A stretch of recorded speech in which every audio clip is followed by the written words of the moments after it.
হযরত উমর ফারুক রাদিয়াল্লাহু তাআলা আনহু হযরত কাব রাদিয়াল্লাহু তাআলা আনহুকে জিজ্ঞাসা করলেন, জনাব আপনি আমাকে একটু তাকওয়ার কথা বলে দেন, তাকওয়া কাকে বলে? হযরত কাব রাদিয়াল্লাহু তাআলা আনহু বললেন, আমিরুল মুমিনিন, তাকওয়ার দৃষ্টান্ত এরূপ।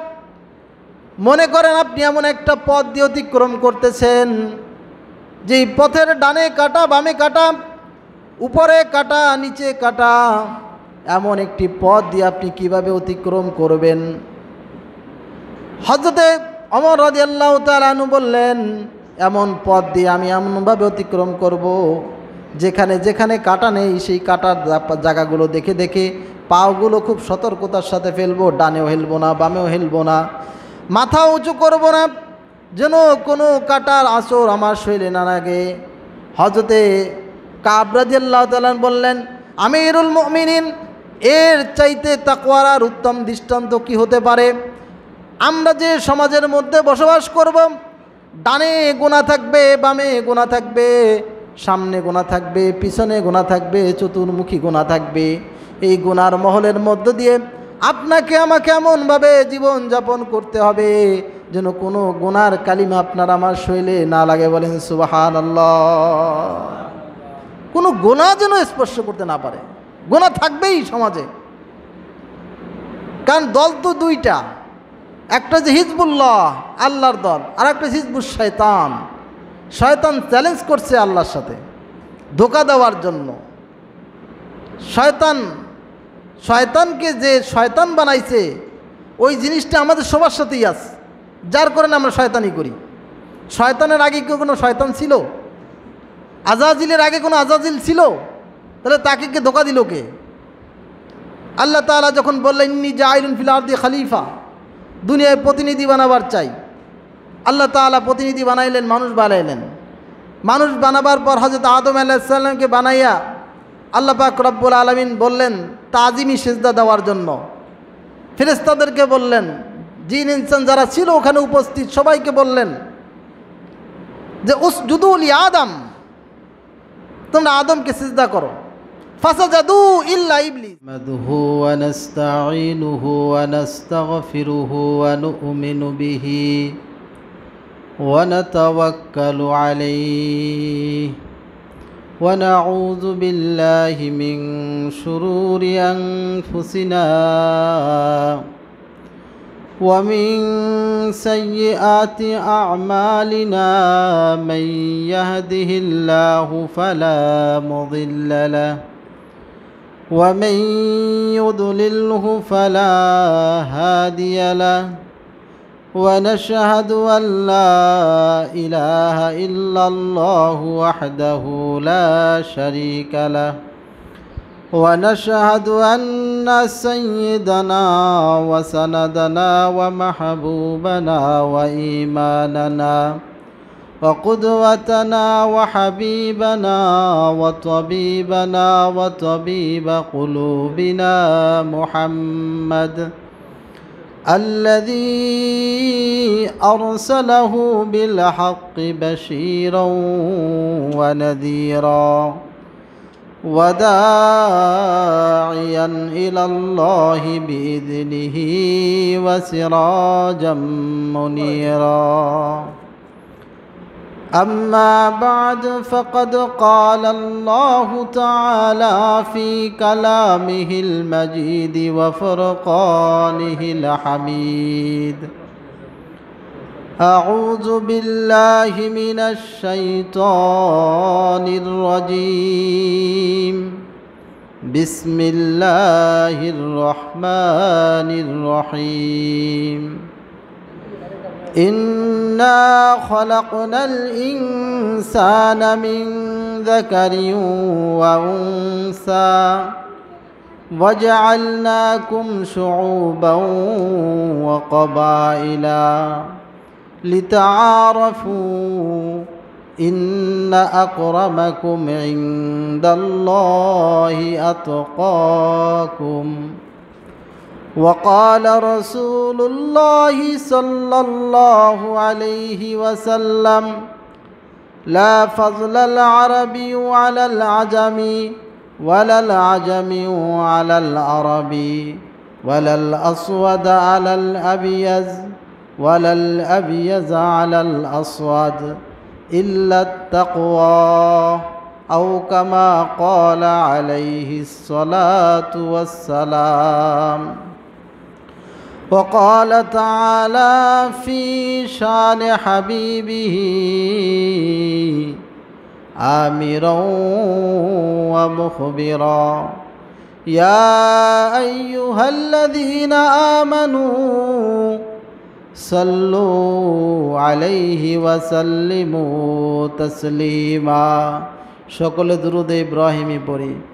اللهم صل على محمد وعلى آل محمد كما صليت على إبراهيم إنك حميد مجيد. اللهم بارك على محمد وعلى آل محمد كما باركت على إبراهيم وعلى آل إبراهيم إنك حميد مجيد. سبحانك لا علم لنا إلا ما علمتنا إنك أنت العليم الحكيم. صدق الله مولانا العظيم وصدق رسوله النبي الكريم ونحن على ذلك لمن الشاهدين والشاكرين والحمد لله رب العالمين. الحمد لله.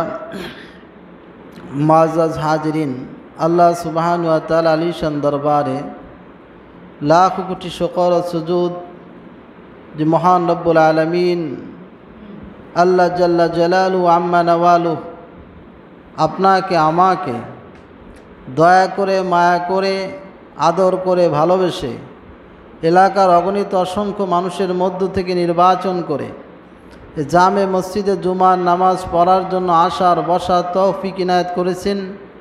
এই জন্য সে মহান রব্বুল আলামিনের দরবারে কালিমাতুশ শুকর আদায় করে দিল থেকে সকলে বলি আলহামদুলিল্লাহ। সম্মানিত মুসাল্লিয়ানে কেরাম, আমি আপনাদের সম্মুখে আল্লাহ তাআলার ঐশী গ্রন্থ আল কোরআন থেকে একটি আয়াতে কারিমা তেলাওয়াত করেছি। আল্লাহর হাবিব সাল্লাল্লাহু আলাইহি ওয়াসাল্লামের মধুমিশ্রিত জবান থেকে বর্ণিত হাদিসে পাক থেকে একটি হাদিস আমি আপনাদের সম্মুখে পেশ করেছি।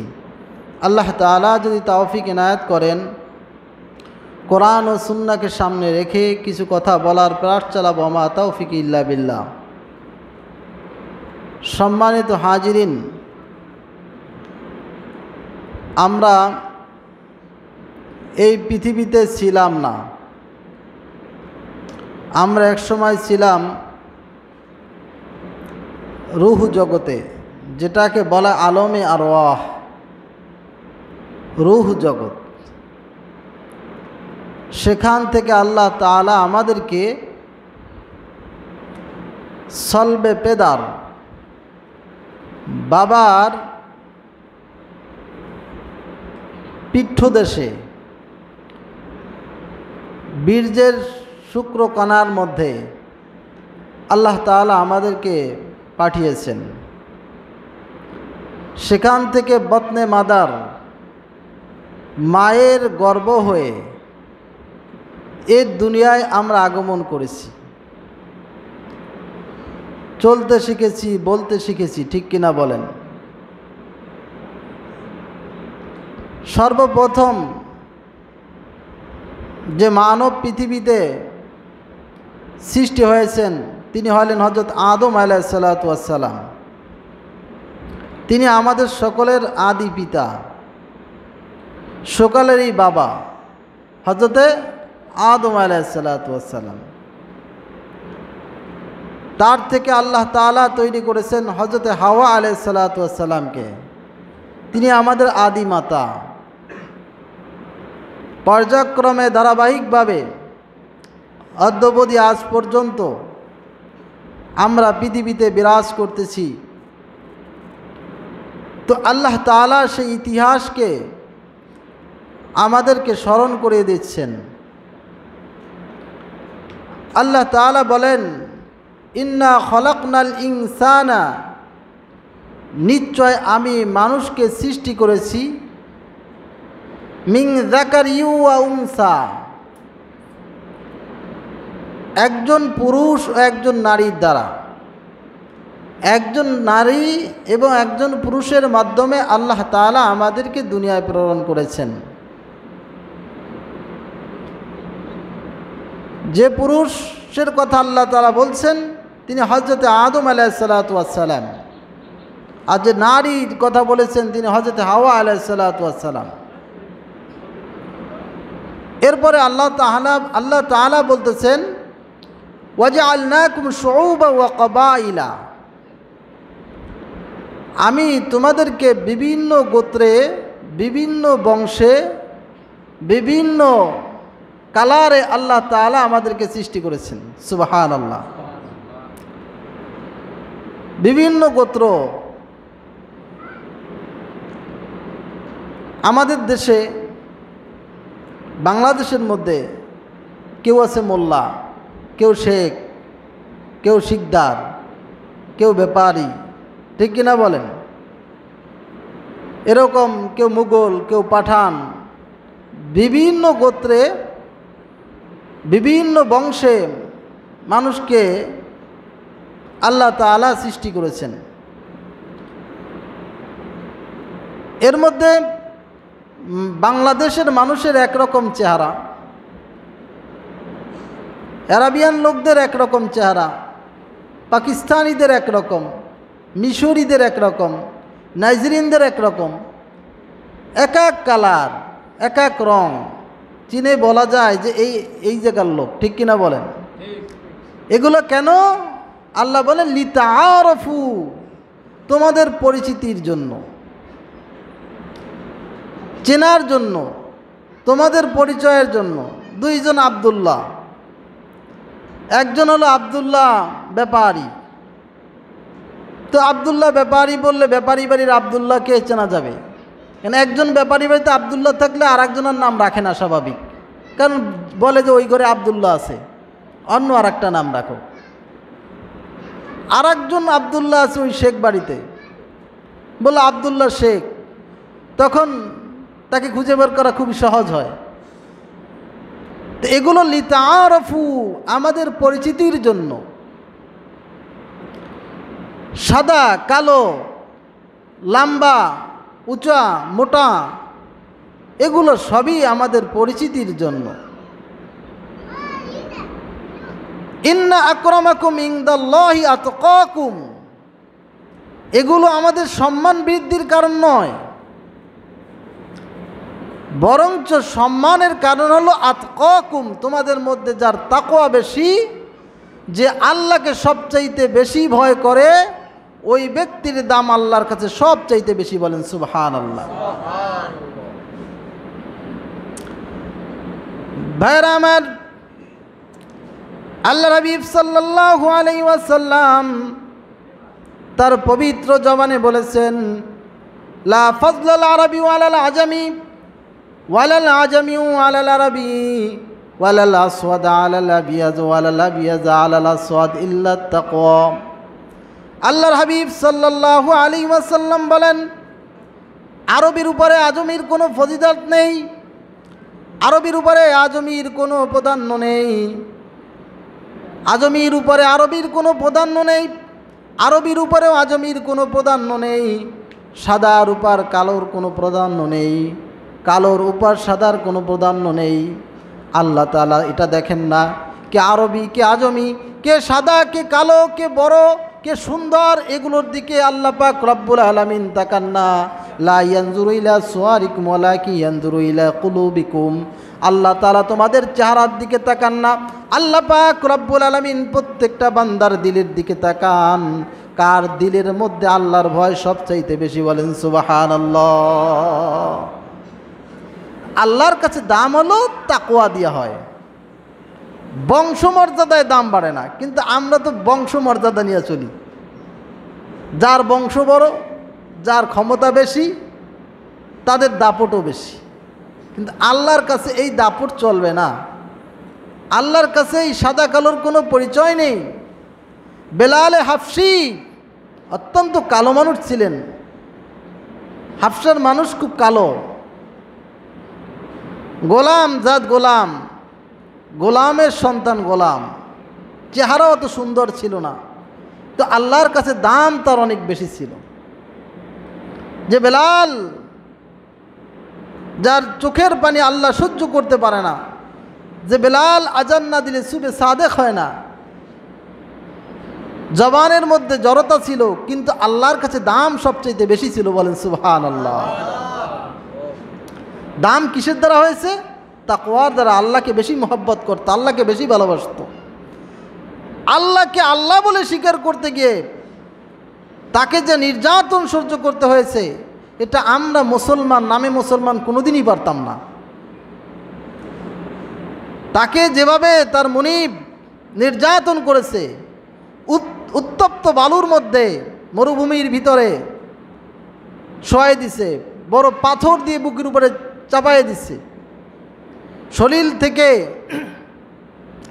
এভাবে গরম কয়লা তার শরীরের মধ্যে এমনভাবে লাগাইছে, ঠোসকা পড়ে শরীর থেকে তার যে তৈলক্তগুলো আছে ওইগুলো তৈলগুলো ঝরে ঝরে পড়ছে। তারপরও তিনি বলেন নাই আমি আল্লাহকে ভুলে যাব। তিনি বলছেন আহাদ আহাদ, আল্লাহ এক, আল্লাহ এক। জীবন যত সময় আছে, জিহ্বা যত সময় আছে, ততক্ষণই বলবো আল্লাহ এক, আল্লাহ এক, আল্লাহ এক। বলেন সুবহানাল্লাহ। আল্লাহর কাছে প্রিয় হয়ে গিয়েছেন।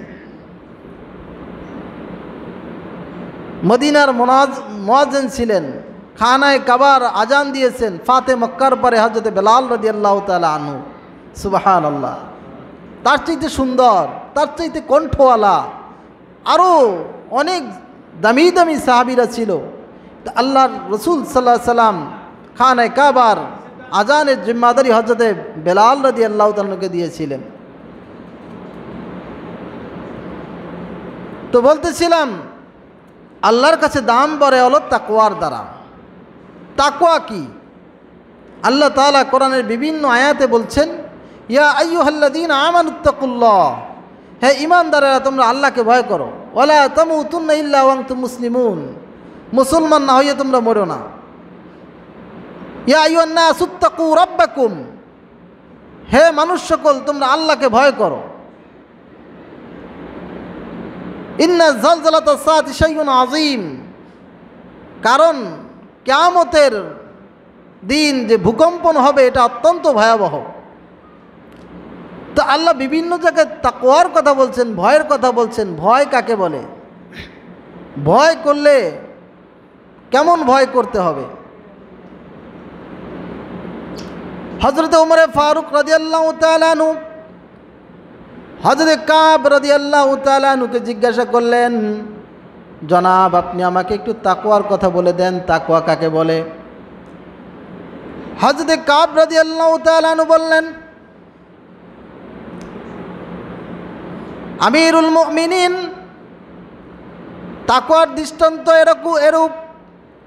মনে করেন আপনি এমন একটা পথ দিয়ে অতিক্রম করতেছেন, যেই পথের ডানে কাটা বামে কাটা, উপরে কাটা নিচে কাটা, এমন একটি পথ দিয়ে আপনি কিভাবে অতিক্রম করবেন? হযরতে ওমর রাদিয়াল্লাহু তাআলা আনহু বললেন, এমন পথ দিয়ে আমি এমনভাবে অতিক্রম করব যেখানে যেখানে কাটা নেই সেই কাটার জায়গাগুলো দেখে দেখে পাগুলো খুব সতর্কতার সাথে ফেলবো, ডানেও হেলবো না বামেও হেলবো না, মাথা উঁচু করবো না, যেন কোনো কাটার আঁচড় আমার শরীরে না লাগে। হযরতে কাব রাদিয়াল্লাহু তাআলা বললেন, আমিরুল মুমিনিন, এর চাইতে তাকওয়ার আর উত্তম দৃষ্টান্ত কি হতে পারে?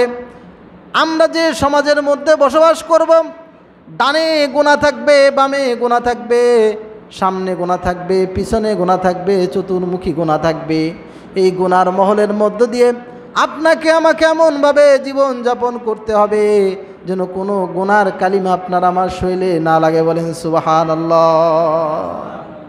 কোনো গুনাহ যেন স্পর্শ করতে না পারে। গুনাহ থাকবেই সমাজে, কারণ দল তো দুইটা, একটা যে হিজবুল্লাহ আল্লাহর দল, আর একটা হিজবুল শয়তান। শয়তান চ্যালেঞ্জ করছে আল্লাহর সাথে ধোঁকা দেওয়ার জন্য। শয়তানকে যে শয়তান বানাইছে ওই জিনিসটা আমাদের সবার সাথেই আছে, যার কারণে আমরা শয়তানি করি। শয়তানের আগে কি কোনো শয়তান ছিল? আজাজিলের আগে কোনো আজাজিল ছিল? তাহলে তাকে কে ধোঁকা দিল কে?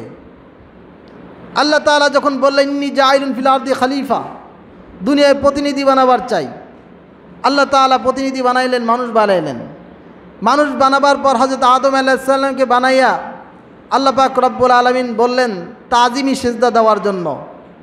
ফেরেশতাদেরকে বললেন, জিন ইনসান যারা ছিল ওখানে উপস্থিত সবাইকে বললেন যে উসজুদু লি আদম, তোমরা আদমকে সিজদা করো। ফাসাজাদু ইল্লা ইবলিস, সবাই সিজদা করছে, ইবলিস সিজদা করে দাঁড়ায় রয়েছে। এরপরে আল্লাহ জিজ্ঞাসা করলেন মা মানাকা আল্লাহ তাসজুদু আলি আদম, তোমাকে কে নিষেধ করলো? লা তাসজুদ, তুমি যে সিজদা করলা না আদমকে, তোমাকে কে বারণ করলো? কে কেন তুমি সিজদা দিলা না? সব ফেরেশতারা সিজদায় পড়ছে, হলো জিন সন্তান। আজাজিল ছিল জিন সন্তান। এর অনেক লম্বা কাহিনী আছে, জুমার বয়ানে এগুলো আলোচনা করা যাবে না। আমি মোলাক্কাজ বিষয়গুলো যেগুলো আমার বুঝাবার উদ্দেশ্য এগুলোই বলতেছি। তো বলল, আল্লাহ জিজ্ঞাসা করলেন তোমাকে কে নিষেধ করলো, তুমি কেন সিজদা দিলা না? সবাই সিজদায়, তুমি কেন সিজদা দিলা না? তিনি একটা উত্তর দিলেন বিজ্ঞান খাটাইয়া, চিন্তা ভাবনা করিয়া, আনা খৈরুম মিনহু, আমি তো তার চাইতে উত্তম।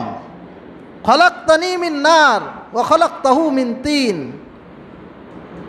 তুমি তো আমাকে সৃষ্টি করেছো আগুন দিয়া, তাকে তো বানাইছো মাটি দিয়া। কারণ জিন জাতি আগুনের তৈরি, মানুষ মাটির তৈরি।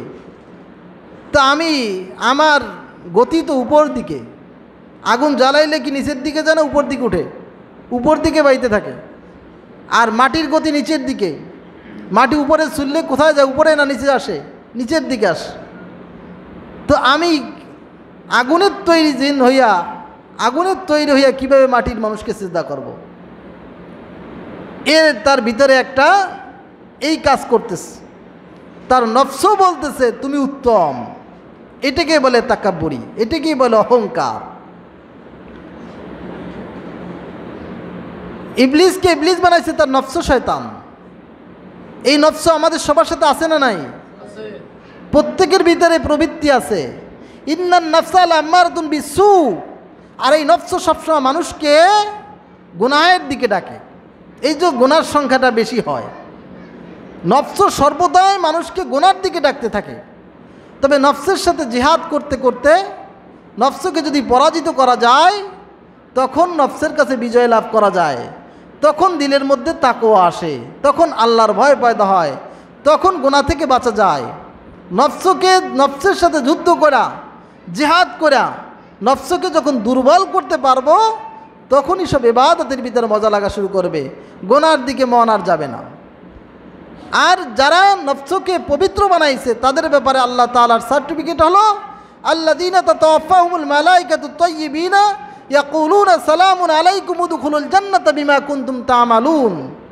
তোমরা যারা, আল্লাহ বলেন, আত্মাটাকে পবিত্র করছো, তাদেরকে তাদের মৃত্যুর পরে ফেরেশতারা তাদেরকে বলে সালামুন আলাইকুম, তোমাদের প্রতি শান্তি।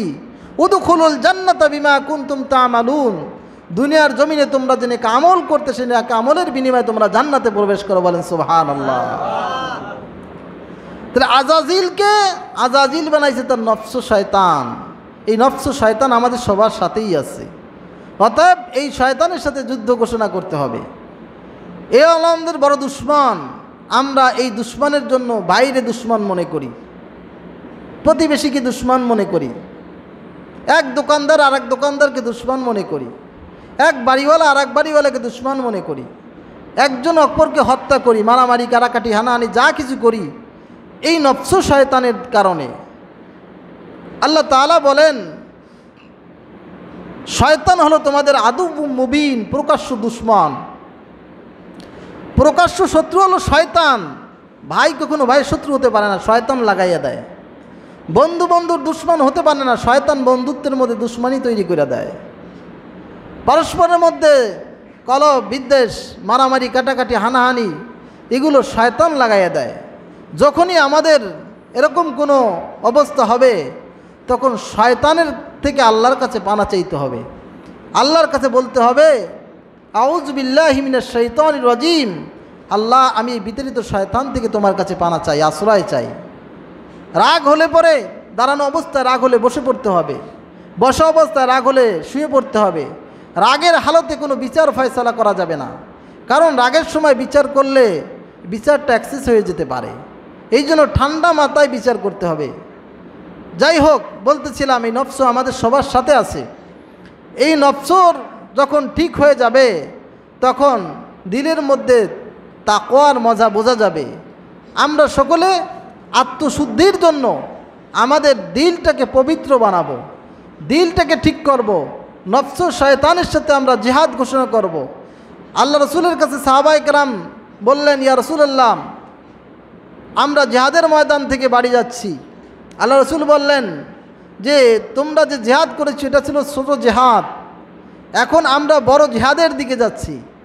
কারণ যুদ্ধের ময়দানে জীবন দিয়ে দেওয়া এটা বড় জিহাদ না, বরং নফসের সাথে নফসের মুখালেফাত করা, নফসের বিরোধিতা করা, এটা হলো সবচেয়ে বড় জিহাদ। নফস ডাকতেছে গুনার দিকে, আমি করলাম না গুনাহ, যদি গুনার থেকে বাঁচতে পারি তাহলে বোঝা যাবে আমি বড় মুজাহিদ। এক আল্লাহর বান্দা উনি আত্মশুদ্ধির জন্য এক বুজুর্গের নিকটে রওনা করছেন, দূর দূরান্ত সফর করে, অনেক দূর থেকে সফর করে আসছেন। যার পর বলতে, হুজুর আমি আপনার হাতে বায়াত হওয়ার জন্য আসছি, আত্মশুদ্ধির জন্য আসছি, তাজকিয়ায়ে নফসের জন্য আসছি। হুজুর আপনি আমাকে এমন কিছু সবক দেন যেগুলো পালন করলে পর, আমল করলে পর আমার আত্মশুদ্ধি হয়, তাজকিয়ায়ে নফস হয়। হুজুর বললেন, বাবারে অত দূর থেকে তুমি আমার কাছে এত পরিশ্রম করে আসছো, এত দূর তো আসার দরকার ছিল না, তুমি তোমার মন থেকে একটু সরে যাইতা। মনটা তো তোমার কাছে, মনের থেকে একটু সরলেই তো হয়। মন যে অন্যায় কাজের কথা বলতেছে, এই অন্যায় থেকে তুমি একটু বিরত থাকলা, তাহলে তো ঠিক হয়ে যাইতো। তোমার তো কত দূর থেকে সফর করে আসছো, টাকাও খরচ হতো না, পয়সা খরচ হতো না, পরিশ্রম হতো না। কিন্তু তুমি মনের থেকে যতক্ষণ দূরে যাইতে না পারবা ততক্ষণ হাজার হাজার মাইল সফর করে যদি বুজুর্গের কাছে যাও কোনো লাভ হবে না। আগে হলো নিজের প্রবৃত্তির সাথে, আমাদের প্রবৃত্তির সাথে আমাদের জিহাদ ঘোষণা করতে হবে। ফাআলহামাহা ফুজুরাহা ওয়া তাকওয়াহা, আল্লাহ আমাদেরকে এখতিয়ার দিয়ে দিয়েছেন, চাইলে আমরা নেকিও করতে পারি, চাইলে আমরা বদিও করতে পারি। গুনাহ যখন আমাদেরকে হাতছানি দেয় তখন গুনার দিকেও যাইতে পারি, চাইলে সেখান থেকে মুখ ফিরিয়ে অন্য দিকেও যাইতে পারি। এজন্য আমাদের এখতিয়ার। কিয়ামতের ময়দানে আল্লাহ পাক রব্বুল আলামিন আমাদেরকে জিজ্ঞাসা করবেন প্রত্যেকটা আমলের ব্যাপারে। আমাদেরকে বাধ্য করে দেন নাই, যদি বাধ্য করে দিতেন, ফেরেশতাদের মতো কিছু ফেরেশতা আছে আল্লাহর কদমে রুকুতে ঝুঁকে আছে, কিছু ফেরেশতা আছে আল্লাহর কদমে সেজদারত আছে, কিছু ফেরেশতা আছে যারা আসমান জমিনকে দাঁড় করাই রাখছেন, কিছু ফেরেশতা আছে যারা আল্লাহ তাআলার নির্ধারিত বিভিন্ন কাজে নিয়োজিত, তারা সেভাবে সেগুলো পালন করতেছে। ফেরেশতাদের মতো আমাদেরকে বাধ্য করেন নাই। এই জন্য ফেরেশতাদের চাইতে মানুষের দাম বেশি, কারণ মানুষ জান্নাতি। কারণ ফেরেশতা যদি সারা জীবন ইবাদত করে তার বিনিময়ে কোনো সওয়াব নাই, কোনো নেকি নাই। মানুষ যদি একটা নেক আমল করে তার আমল নামায় নেকি লেখা হয়, মানুষ যদি গুনাহ করে তার আমল নামায় গুনাহ লেখা হয়। কারণ মানুষকে আল্লাহ এখতিয়ার দিয়ে দিয়েছেন, বাধ্য করেন নাই। ইচ্ছা করলে সে ভালো কাজ করতেও পারে, ইচ্ছা করলে খারাপ কাজও করতে পারে। ফারিকুন ফিল জান্নাহ ফারিকুন ফিস সাইর, যারা নেক কাজ করবে সেই দল জান্নাতে যাবে, আর এক দল যারা বদ কাজ করবে তারা জাহান্নামে যাবে। এজন্য আমরা আত্মার সাথে, আমাদের নফসের সাথে জিহাদ ঘোষণা করব আজ থেকে ইনশাআল্লাহ, যে নফস যদি গুনার দিকে ডাকে আমরা গুনার দিকে যাব না। আল্লাহ আমাদের সকলকে নফসের সাথে জিহাদ করার তৌফিক দান, সকল বলে আল্লাহুম্মা আমিন। বলতেছিলাম তাকওয়া, এটা হলো তাকওয়ার দৃষ্টান্ত, যে সমাজে আমরা চলবো, ডানে বামে সামনে পিছনে চতুর্দিকে গুনাহ থাকবে, কিন্তু আমি গুনার কাছে যাব না। যখন আমরা গুনাহকে পরিহার করব, গুনাহ থেকে নিজেকে বাঁচাবো, তখন দেখবেন আস্তে আস্তে গুনাহর লোভ আপনার আমার দিল থেকে উঠে যাবে। যারা টাচ মোবাইল ব্যবহার করে না, যারা অশ্লীল গান বাজনা শুনি না, তো দেখবেন তাদের ওই মোবাইলের প্রতি তেমন একটা আকর্ষণ নাই। এটা একটি ভালো জিনিস, আমাদের সুযোগ সুবিধার জন্য বের করছে, কিন্তু অসুবিধারও অভাব নাই। আছে না নাই? আছে। মুহূর্তের মধ্যে দেশ বিদেশের খবরাখবর আমরা নিতে পারি, মুহূর্তের মধ্যে আমরা পরিচিতি লাভ করতে পারি। ছবি, আগে মানুষ চিঠি আসতো বিদেশ থেকে, এখন চিঠি লাগে না, ডাইরেক্ট সরাসরি ইমুতে কথা বলা যায়, ছবি দেখে দেখে কথা বলা যায়। কত সুযোগ সুবিধা, এগুলো ভালো কাজ। কিন্তু ভালো কাজটাকে যদি আমরা খারাপ কাজে লাগাইলে লাগাইতে পারি, এর ভিতরে খারাপেরও শেষ নাই। এজন্য এখন এই ভালো আর খারাপ থেকে ফিরাবে কে? আপনার তাকওয়া, দিল তাকাবে। আগে শুনতাম মুরব্বীরা ওয়াজ করতেন যে শেষ জামানায় ঘাটে ঘাটে বাজার হবে, মানুষ একে অপরের মারামারি কাটাকাটি হানাহানি হবে। এরপরে আরেকটা কথা শুনতাম যে নারীরা কটা দিয়ে নাং টানবে। আমাদের দেশের ভাষা নাং মানে জামাই, তো কটা দিয়ে নাং টানবে এর অর্থ কি? গ্রাম্য ভাষায় বলে, দাদি নারীরা বলতো। তো শেষ জামানায় যে কটা দিয়ে নাং টানবে এর তাফসির ওই দিনকে এক হজরত বলতেছিলেন, যে যেমন গবেষণা করেন, তিনি গবেষণার আলোকে নিজে বললেন যে আসলে কটা দিয়ে তো আম পাড়া যায়, কটা দিয়ে গাছের ফল পাড়ে, কিন্তু জামাই টেনে আনে কীভাবে, এই কটাটা আবার কীরকম? তিনি বললেন এই কটা হলো মোবাইল, এই কটা হলো মোবাইল ফোন। এই মোবাইল ফোনের মাধ্যমে দেশ বিদেশ থেকে জামাই খুঁজে নেওয়া যায়, বউও খুঁজে নেওয়া যায়। ঠিক কিনা বলেন? তো এটা ভালো জিনিস, আবার খারাপ কাজে ব্যবহার করলে খারাপ। এজন্য তাকওয়া যদি আমার ভিতরে থাকে, আমার চোখগুলো ভালো জায়গায় পড়বে। আর তাকওয়া যদি না থাকে, তাহলে আমার নজর খারাপ জায়গায় পড়বে। আমাকে ফিরতে পারবে আমার তাকওয়া, কারণ কেউ না দেখলেও আল্লাহ তো আমাকে দেখতেছে, কেউ না বুঝলেও আল্লাহ তো বুঝে, কেউ না শুনলেও আল্লাহ তো শোনে। ঠিক কিনা বলেন? এজন্য তাকওয়ার দাম সবচেয়ে বেশি। আল্লাহ বলেন, ইন্না আকরামাকুম ইনদাল্লাহি আতকাকুম, তোমাদের মধ্যে সবচেয়ে দামি ওই ব্যক্তি যার তাকওয়া বেশি। বলেন সুবহানাল্লাহ। আল্লাহ তাআলা আমাদের সকলকে তাকওয়ালা বান্দা হওয়ার তৌফিক দান করেন। আরও অনেক আলোচনা করার ইচ্ছা ছিল, সময় ঘনিয়ে আসছে, সুন্নতেরও সময় দেওয়া লাগবে। আল্লাহ তাআলা যদি তৌফিক এনায়েত করেন, আল্লাহ যদি আবার কখনো সুযোগ সুবিধা মিলিয়ে দেন, আবার আলোচনা করব তাকওয়ার উপরে। যে কথাগুলো বললাম, আল্লাহ তাআলা আপনাকে আমাকে সকলকে আমল করার তৌফিক দান করেন। সকল বলে আমিন। ওয়া আখিরি দাওয়ানা আনিল হামদুলিল্লাহি রাব্বিল আলামিন। আসসালামু আলাইকুম ওয়া রাহমাতুল্লাহ।